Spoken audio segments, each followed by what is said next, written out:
Jelang persidangan, ternyata Kuat Maruf ketahuan meminta ini kepada Putri Chandrawati. Fakta memang ada pembunuhan, tapi jaksa tidak cermat, tidak jelas, tidak lengkap menyusun dakwaan, bisa kandas. Jaksa bikin dakwaan. Harus jelas menguraikan lokus tempus. Jadi, oh begini dia menyuruhnya, caranya begini, jam sekian, ya dilakukan begini. Oh yang melakukan begini. Karena hati-hati, melakukan dan turut serta dua hal yang berbeda. Para hukum masih ramai ini ya. Terdapat dua peristiwa yang dipergoki oleh Kuat saat Yosua dan Putri berada di Metro Yudan, Magelang. Kuat diduga melaporkan dua peristiwa tersebut ke Ferdi Sambo sehingga membuat Jenderal Bintang 2 itu emosi. Bentar, tidak ada juga. Nah, ternyata ini supir plus gitu. Diduganya kan PC, Yosua itu tahu bahwa PC sama KM-nya ada gitu. Jadinya PC melakukan drone ke FS, itu lebih masuk akal karena mereka berdua yang membuat Yosua terbunuh. Bahwa jangan-jangan sebenarnya Yosua itu malah dijebak gitu. Jadi siapa yang lapor duluan, dia yang dapat kepercayaan dari sang jenderal gitu. Kebetulan karena takut. Kasus pembunuhan Brigadir J atau Brigadir Nofriansah Joshua Huta Barat pada Senin 17 Oktober 2022. Berdasarkan petikan surat petikan dakwaan Ferdi Sambo CS, terungkap peran yang dilakukan oleh Kuat Maruf dalam kasus pembunuhan tersebut. Diketahui Kuat Maruf meminta Putri Chandrawati untuk melaporkan Brigadir J pada Ferdi Sambo. Dilansir dari Yogyakarta.com dari PMJ News Kamis 13 Oktober 2022. Dalam artikel dakwaan Ferdi Sambo, Kuat Maruf mendesak Putri Chandrawati untuk melaporkan Yosua dalam dakwaan jaksa yang sudah dilampirkan di Pn Jaksa Jakarta Selatan. Dijelaskan terkait kronologis sebelum peristiwa itu terjadi. Pada saat itu berawal dari Putri Chandrawati meminta kepada Bribka RR atau Ricky Rizal untuk memanggil Yosua.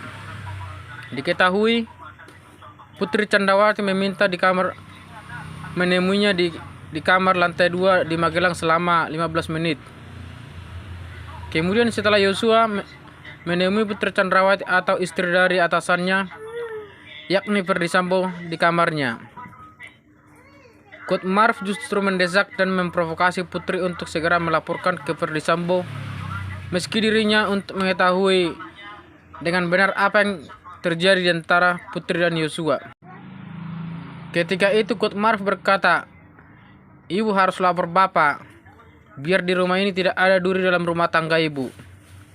Sebelumnya, dalam surat dakwaan jaksa tertuang penjelasan adanya keributan yang terjadi di antara Yosua dengan Kuat Maruf yang turut diketahui oleh ajudan Ferdi Sambo, oleh ajudan-ajudan lainnya yakni Bribka RR atau Bribka Ricky Rizal dan Barada Eliezer.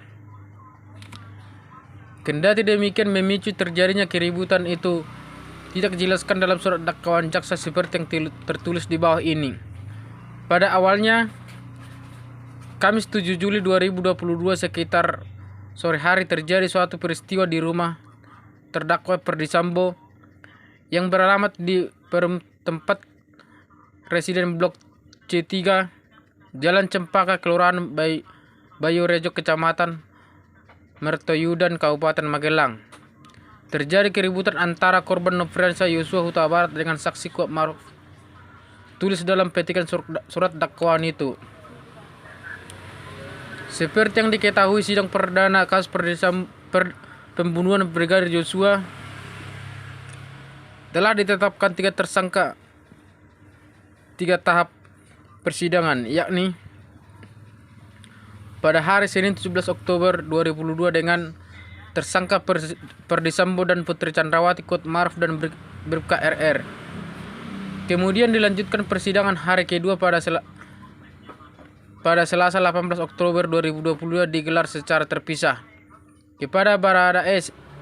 Sedangkan kasus perintah penyelidikan pembunuhan Brigadir J atau obstruct of justice kepada 7 tersangka lainnya akan digelar pada Rabu 19 Oktober 2022.